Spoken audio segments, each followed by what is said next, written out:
All right. Hello, everybody. Welcome back to Digging Deeper. And we are going to dive into Brandon's message from yesterday. I'm recording this on Monday. It was great stuff. And got a lot of good questions, I think. Cool. I don't actually know if they're good. I shouldn't say that. I'll find out afterwards. We'll find out. But hey, before we get started, and you and I hadn't had a chance to maybe just have a big conversation about this. So apart from your message, and I love Digging Deeper as a way of kind of talking about other things, behind the scenes. A couple weeks ago, I spoke because you were actually in Turkey. Yep. And you were doing something with our father-in-law, Dr. Dan Spader, and his Concentric ministry, which Rise actually has given some money to at the Christmas offering. And I'm wondering, because to be honest, I'm kind of curious. So and most people probably don't even know about it. I was wondering if you could just kind of start us off by sharing like what that was about and what way Rise has sort of like, whether they know it or not, have actually participated in and contributed to. Yeah, so it was, I think it's been like 3 weeks ago now, and our father-in-law started a ministry, I think close to 30 years ago, called Sun Life, that then morphed over time as it started to pour into youth pastors in the United States. A lot of those youth pastors eventually, some made their way overseas and started ministries there. And really the whole focus is trying to create movements of multiplication and disciple making. And over a 30-year period, there's been all these ministries now on a global level that have kind of popped up. They're really, their core DNA is to make disciples who make disciples. And so eventually Dan, I think, moved from kind of like overseeing Sun Life to what became the Global Youth Initiative. And then eventually it became Concentric. And Concentric is not so much of an organization, but it's like a global alliance. Kind of gathering them together. Yeah, of like-minded ministries that have the core DNA of disciple making. And I think it was like when Jamie and I first got married in 2006, I think we went to Israel in 2007 because it was kind of this first global summit where they'd say, let's get leaders and emerging leaders from all over the world that are kind of a part of these ministries together to really encourage them, kind of fan the flame of what they're doing, and just how people see from a larger perspective what's happening on the global level. And so then every 7 years after that, they've kind of had this like summit where they gather together. And so this one was in Turkey, and so it was wrapped into kind of a visit of the different churches that are listed in the book of Revelation, some of Paul's missionary journeys. But it was representing now over 100 countries that have somehow like been a part of this global alliance. And when we did the Christmas offering, we did the 10 for 10. Dan was one of 20 plus that did a presentation about Concentric. We actually had a group of people that are outside of you and I, so it wasn't nepotistic of like, hey, let's pick our father-in-law's ministry support. But we gave $25,000 to Concentric, and it really scholarshiped a lot of these pastors in third world countries, particularly India and some different African nations, so their leaders could come and just partake in kind of this gathering. It was a conference to really keep encouraging the idea of disciple making, and then also the archaeological visits. And so Dan had asked, hey, with Rise City giving this money, I know you've been a part of this, and a great way for us to connect with some of the pastors. Would you want to go? And it really was an awesome experience. One of the guys that I connected with, his name is Shankar, who has planted like, I don't know, I think I think this sounds ridiculous, but it's like 30,000 churches in India. And a church is like 10 or 15 people, but it's still like, oh my gosh. And so he's actually going to be in San Diego, I think, next month. And so there's a cool point of contact, and it might be someone for Rise City that we eventually continue to encourage and to support, because they're just doing such a great work in a country that is like, 10, 15 times larger than ours. And just, so yeah, it was a conference, it was a visit of different sites, and just really inspiring to see what God's doing on a global scale. Cool. Yeah. You'd been there before, right? I had went to I did a seminary trip that kind of toured some of those places 20 years ago. So it's funny because I'd been there, so I remembered it, but I didn't remember it in the sense that, like, for some reason, when I think of Turkey, I picture it as Middle East, so I think of like more desert and arid, but this area was more the Mediterranean rim. So it was very reminiscent of Southern California. It's pretty kind of like coastal and tropical. And so yeah, it's one of those trips that you don't really care to take pictures and show your wife, like, hey, look, I'm suffering in Turkey. Yeah. So Rise is actually planning a Israel trip next year. Yep. I'm curious because I've been to Israel. How much, and this is kind of, see if this question makes sense. For me, Israel really impacted my reading of like the Gospels. Yeah.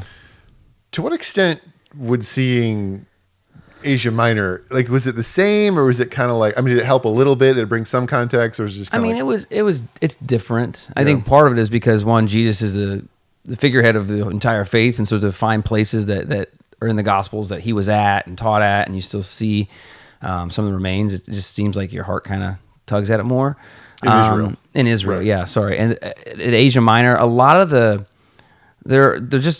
ruins are just, they're not really intact. Like the city of Ephesus, that was probably the coolest because it's the most reconstructed, and you can see things like where the great theater and just kind of where Paul would have come in, and when he was encouraged and kept from going into the theater because there was a big riot because of them taking away from just the sales of Artemis and stuff like that. So there were some of those places that were like, oh, that's really cool. The churches of Revelation, there's not a whole lot to see besides some stones. And so you dig into more history, but the actual site, it's not like you picture a lot of things and see like, oh, this would have been like, because there's not a lot. There's a lot that's been built over time. And so you see more stuff that actually came after, was built after those churches were no longer existed. So it was fun. But for Rise City, the encouragement I would say is, man, your money helped fund a lot of leaders in these countries to go to something like this. And I had a lot of them come up and just say, thank you. This never would have been possible to be able to be a part of this. And so that's a result of people's generosity. Yeah. Pretty cool. I only want to bring it up because, we see these things that, I'm on staff, so I'm a little more in the know of it, but I think there's so many people that come to Rise that would have no idea that they gave money that did something really cool like that. So yeah, let's dive into your message this week. So we were looking at a story of Jesus healing a blind man in Mark 8. Yeah. And it was really cool. And I wanted to start with a preaching question because, you told the story, but you also told the story, like you read the text, here's what it says. But then as you're bringing your audience into it, it's like there's so much we don't know about this story. Yeah. And it just an interesting question. From a preaching standpoint, from somebody that is a communicator on the stage,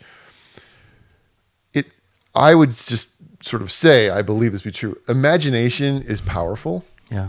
And I think the best communicators use imagination.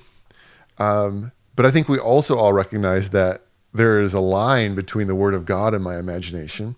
And as you're approaching a text like this and you want to draw people into the story, you want them to feel it and relate to it.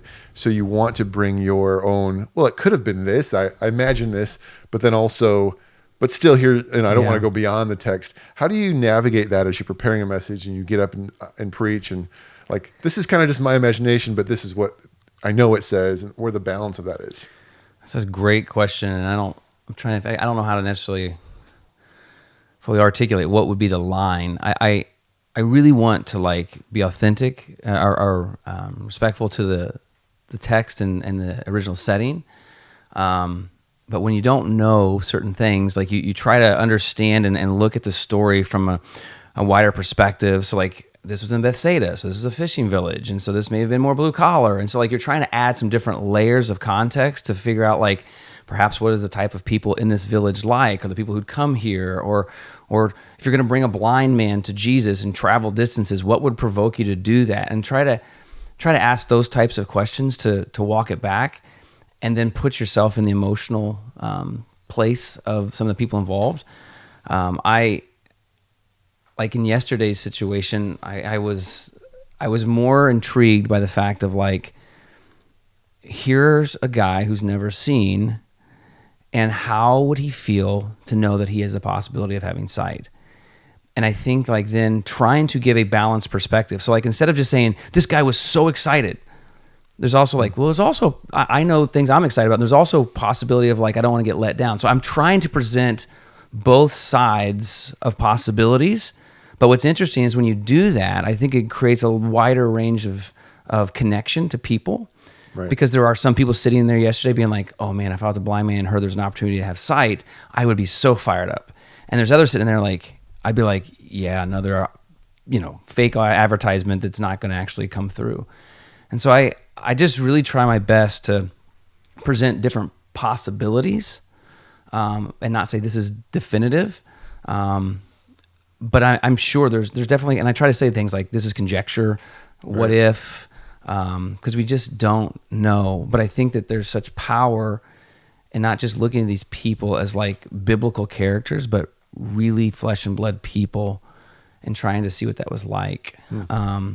So I don't know what the line is, but I do feel like there are times where I'm like, that's a stretch. And I don't know what that meter is, but there's definitely times where I'm like, that's really going too far. And sometimes it's like, I preached I preached this message a couple weeks ago for the first time and have a different lens I looked through, an application with it, but I actually was able to like run it by people, and I've kind of did a little bit of a trial. And so I also sometimes, if even after a first service or a first take at something, if I get questions or pushback, or what about this, then it also helps me like refine, say, okay, maybe that was too far, or maybe that was not this. Or I had people come up to me yesterday and just say, well, how do you know this guy actually really like didn't feel like that it was a breakthrough when he started to have sight after the first healing versus the second one? Like you made it sound like maybe he'd been disappointed, but like that's better than nothing. And so they started, and one guy talked to me about physiologically what happens in the brain and when light comes into the eyes. And I was like,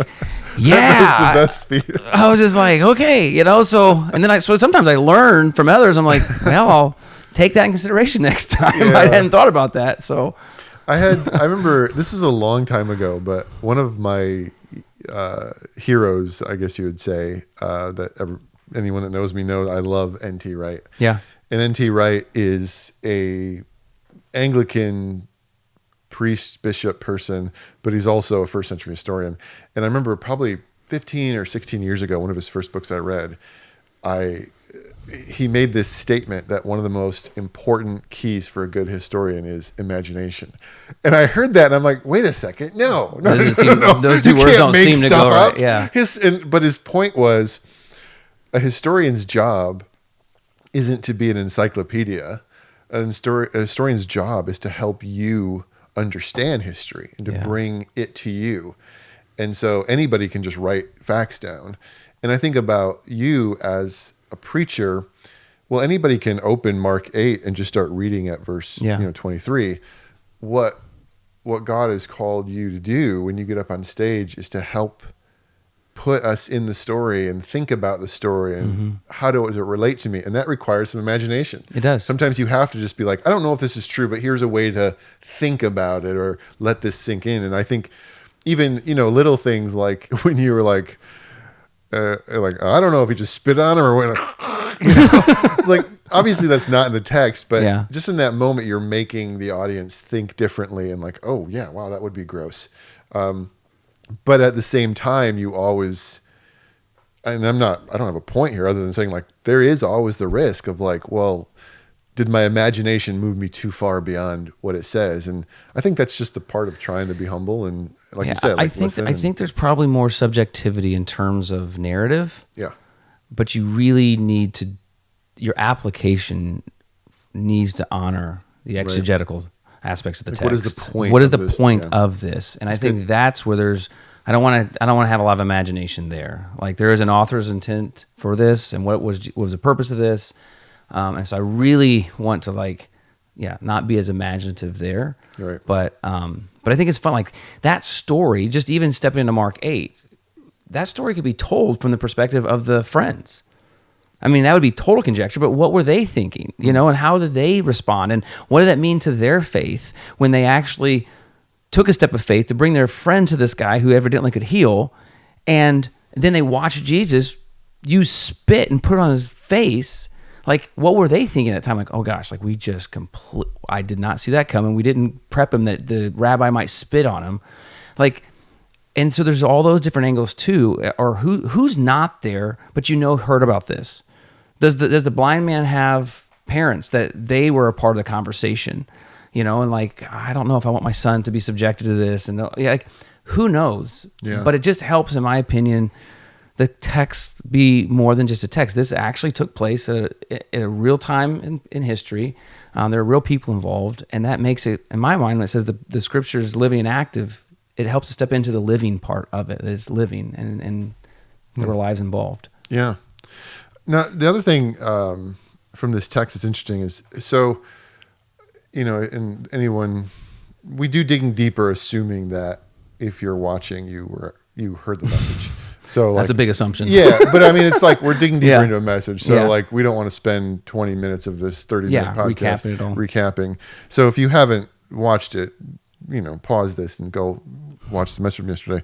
But in the text, like, you're really, I don't know, there's no other word to use, I think, that makes sense other than tension of just like, what just happened and what's next. And I loved the way that you tied it to this just part of being a follower of Jesus, that we have these moments. And it got me thinking. I was sitting there and my brain went to a number of different places. And one of them that I immediately thought of was when another woman, she's a Canaanite, she comes to Jesus and wants healing, wants a miracle, and he calls her a dog. Yeah.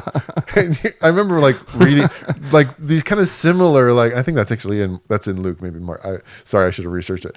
But like this idea of like, sometimes Jesus behaves in ways that I'm like, well, that's not Jesus. Yeah. But the reality is, no, it is Jesus. It's just not the picture of Jesus I've created in my mind. And when you were talking, it was like, okay, so why would Jesus spit on somebody or call a woman a dog or do things? And like, we can write off and sort of delete the option that Jesus was just a jerk, because in both instances, these people got healed. Yeah. And what's left is where you went, that like sometimes he's calling us to press through, or maybe even like, and I don't know if they're the same. So I don't want to speak into something and say, well, I don't know if they're the same, but my brain went to the offense of it all. Like literally spitting in someone's face. That's a metaphor for offending someone. And so like the woman, the Canaanite, he metaphorically spit in her face. But I'm just wondering, like, if sometimes, and I was driving home from church and I had this thought, like, have there been times in my life when I have let being offended keep me from experiencing something God had for me? And is it possible that sometimes he's okay with me being a little bit offended to see if I'll press through and be willing to, I don't know. And I don't have here's the answer to it. It just really got my brain like spinning. I don't know, like, where does that sit with you? Is it something you're like, I don't know. I don't know that God offends people. I don't know. I really was wrestling with it a lot. Yeah. I mean, my mind, when you just said that, runs to like being a dad. Like, and I think that's the primary metaphor that we see in the scriptures, that God is Father. And I think there are times as a father, like, there are things that I do and say that my kids interpret as offensive, but I don't necessarily see them as offensive, because I have a bigger vantage point of what I'm trying to teach them, protect them from, keep them from, whatever it might be. But I mean, like right now, the massive battle in my home is my oldest daughter wanting a telephone. Who says telephone these days? An iPhone, So like she can a dial rotary up her dial. friends. Yeah, a telephone. And she's offended. She is so offended that we will not give her a phone right now. And she's offended because that we don't understand, and we're keeping her from connection, and we are not like, and all these types of things. And I'm like, I see you interpreting this as offense, but I do believe you're going to see on the backside of this, our heart come through. And so I think offense is a part of the human experience. And I think that we've moved into a time, and a friend of mine named Albert, I've heard him preach about this, and I think it's so good. He talks about that. We have come to a place in American Christianity where we think offending someone or being offended is the greatest sin that can be committed. Yeah. Where it's like, really? Like, there are people that are dying for their faith in other places, And we're complaining that we're offended because you stepped on my toe, or you said something that I didn't agree with or I didn't like. And it's like those moments of friction actually are what create movement. I mean, that literally, right? In kinetics, like when you have tension and friction, that's what that force rubbing together is what creates movement in a direction. So if you do not have some elements of tension and friction, I don't know if you move anywhere. You just stay stagnant. Yeah. And so I don't know. I don't want to intentionally offend, but I think it's going to happen. And there's times that there's a purpose to the offense. Yeah.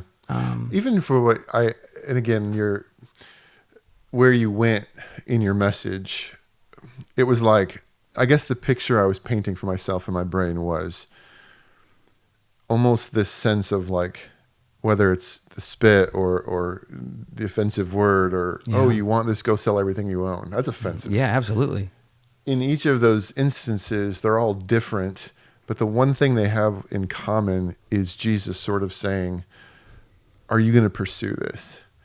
Because I could just hand it to you, or I could say, show me that you're serious about this, that you're really going to come after me. Are you willing to put up with something to actually be my disciple and follow me and receive this thing I want for you?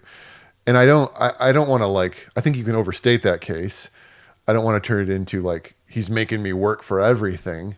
Cause I think that can suddenly you're minimizing the whole concept of grace, but he wants to give us something. I just wonder if there aren't times, and maybe because there are times that people come to Jesus, he's like healed, but then maybe it's just a matter of him knowing, in this instance, I want you to press into this, which is kind of where you were really kind of going of like, will you keep going? Will you press in? Because often the only thing keeping you from actually receiving it is giving up or being offended or being upset and not, which is such a hard thing to hear. It is.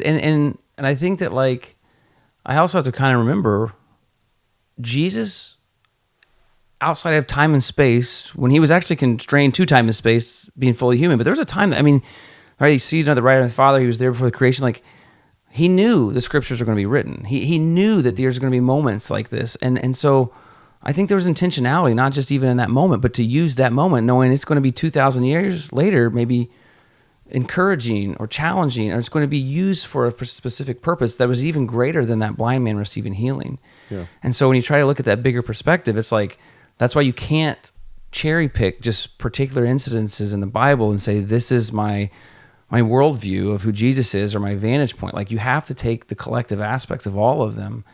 And it's like we oftentimes do. Like, we are a very high grace driven culture. At least we say that, right? Until someone screws up and then we cancel them. But like we accept everybody, do everything like that. And we've bought into that also in the Christian church. And I think I don't want to minimize that. But there are passages that say, like, work out your salvation with fear and trembling, sure. Right? And so it's these types of moments in the life of Christ and other instances that have to be added into that. And it's like, it is fully grace, but there is sanctification. It is a part of, with my daughter with her phone. Like, I'm going to get you a phone at some point, but I'm okay saying you have to earn it and prove that you're responsible before I give it to you. And that doesn't minimize my love. I would actually say it declares that I love her a lot more than if I just, here you go. Yeah. But there are probably people who listen to this that don't agree with that parenting strategy either. So it's okay. So the other side of this, and it's a completely different side, almost a complete U-turn 180, is the text itself. And I was reading yesterday or 2 days ago, I've been going through John and the story of Lazarus. The thing that caught me in that, and you've done some great messages on Lazarus, like the grave clothes and everything. The part about the message that when I was reading it the other day, it just stuck out with me and it reminded me of this was, they come to Jesus and they say, Jesus, this guy that you love is dying. And Jesus hears it. And the text says, and so, which the words and so would imply like, oh, because he just heard that, he's now doing this. It says he then dropped everything and ran to heal him. It doesn't. It says, and so he did nothing for 2 days and let him die. Yeah. And then when he actually goes, they're like, Jesus, had you come, he might have lived. And Jesus' response is, actually, it's better that I wasn't there, because now you're going to see a miracle that's going to go down in history, and all of you are going to start following me. I let this guy die so I could heal him. And in a sense, Jesus does something, a miracle, in order for the people around him, not for obviously the dead man got something out of it. But what's interesting about Mark is in Mark 8, right before this story, Jesus feeds the 4,000 in Mark. And then he makes this really offhanded comment to his disciples about watching out for the Pharisees and their yeast, the bread. And the response of the disciples is, what's he talking about? Do they have bread too? And it's funny. I was like in chapter 8, verse 17. He says, aware of their discussion, he asked them, why are you talking about having no bread? Do you still not see? Do you still not see? You've been following me all this time and you still don't get it? And then immediately after this, Mark tells a story about Jesus healing a blind man. But the first time he goes to heal him, he doesn't quite see. Like I see, I don't know, I can't fully see. Let's do it again. And then what happens right after that? Jesus says to his disciples, who do people say that I am? Oh, some people say Elijah. Who do you say that I am? You are the Messiah. I completely see. And I almost like in this moment, it's like your whole point was seeing this story through the lens of the man receiving the miracle, which I think was great. It was huge. But there's also Mark's perspective, which is this blind man's 2-stage progressive receiving of sight is almost like Jesus saying, hey, disciples, that's you. Yeah. Like that's you. You haven't been able to see who I am, but now you get it, don't you? You see that I'm the Christ. And I just love the way that, like, I don't know, like here's this story that you even said you preached this a few weeks ago and you had a different point. You could have 7 different points from this one story. What was the different point? What was so you had something completely different the first time. It wasn't completely different. It's just like the emphasis. So like the place that I was preaching was going through some church hardship and controversy. And so I took the angle of like, oftentimes we think and we're told that God makes things better. Oh. And sometimes things don't get better. Things go from worse to even worse. He ends up spitting in somebody's face. Yeah. And so, and what do you do in those times? And so I feel like it was the same point, but just a different application. I started that sermon off I've told the story before at the church when I went horseback riding in Mexico with my family and the horses went wild. And I said, what do you do when your horses go wild on the beach, and in an instant, in a moment, like things change and it's not like you expected. And so that's where I then brought in the blind man story. So I shared like the chunk of breaking down the text was the same, but kind of the application to what was going on at the different places that I preached it, I adapted. And just, this is a side note, but it's, I don't know. I think what is something that over the past few weeks has just been, I feel like the Holy Spirit has just been speaking something to me that 25 years I've been doing this and I just needed him to speak to me again, which was, don't lose sight of how deep the Bible can go, right? Because I'm a professional Christian and one little and a scholar. Sure, yeah. I mean, you're a doctor. One little passage, I'm like, I've heard that 19 times. I don't hear it again. And I have heard this so many times, and just sitting there, like listening to you teach on it and saying, God, what do you want to speak? And driving home and have all these thoughts about it, and then approaching the text again myself this morning, just thinking about talking with you. Like, it's so easy for me to start to believe the lie that says you've heard it all before. There's nothing else for you here, as opposed to you could read the book of Mark over and over and over every day for a month and still not catch it all. And that's just one book. I mean, so I don't know. I really appreciate where you took it. And I felt in some ways, this was not your point. This was nobody else's point. It was what God hit me with. God hit me with, like, are you the blind man who is now accepting the Bible as I see trees, or will you keep pressing in to see clarity on everything? You know, and like, and I was like, I've kind of done that. I've kind of like stopped at this. I've read the Bible so many times. I'll pull it out when I need to preach a message or write something, as opposed to like, no, I have so much more for you. Keep pressing. Don't stop. Keep pressing in. I would say with that, like, there are times in preaching, and I'm sure you've experienced this, like we have already got a series planned for the next 2 months. Like, we're going to go after these different questions that really kind of trip us up on our faith. And I'm excited about that because I don't really know where I'm going with those. I'm actually I don't either. Freshly, I have no idea what the answers to those questions are. I'm like, oh gosh, like, you threw a tough one at me. Yeah. And and there's times that we go through, we're going through the book of John, or we've taught through the book of Acts.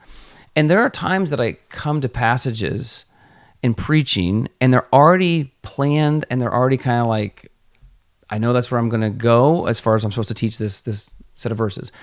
And then there's something like, for me, Mark 8. And Mark 8 and it's interesting because you can feel like there's a different resonance, a different hum with things like this. Like, this passage was what God gave me this passage. It was stirring It was in me. Yeah. I feel like I've been the blind man, but it was 2 days after this church that I spoke at had this controversy hit. For whatever reason, I just landed there and I haven't got out of it. And so there's also times where you can read the Bible and just read the Bible. And there's other times you can read the Bible and like find some new things. And there's other times that like the Holy Spirit just like deposits something. And you're like, gosh, this is just different. And this was, for me personally, something just different. And then there's moments preaching where you get scared. You're like, wow, next week's probably not going to be as personal, or whenever we preach, because it's just, you have different interactions with God through the scriptures when you read it. Yeah. So that's cool. Yeah. Well, all right. Thanks, man. That was good. Appreciate your feedback on that and getting to dive in it more. Yeah. Next week we are doing our one meal at church. Yep. It's going to be a lot of fun, packing food. I guess we can't really say for sure whether we'll have a podcast next week, but we'll have a podcast. We'll all be on Hairnets. We'll talk about the experience, right? Okay. We'll find something. So join us We will next definitely week. talk about it. We'll find something to talk about. So, all right. Until then, we will see you guys on the next episode of Digging Deeper. Have a great week.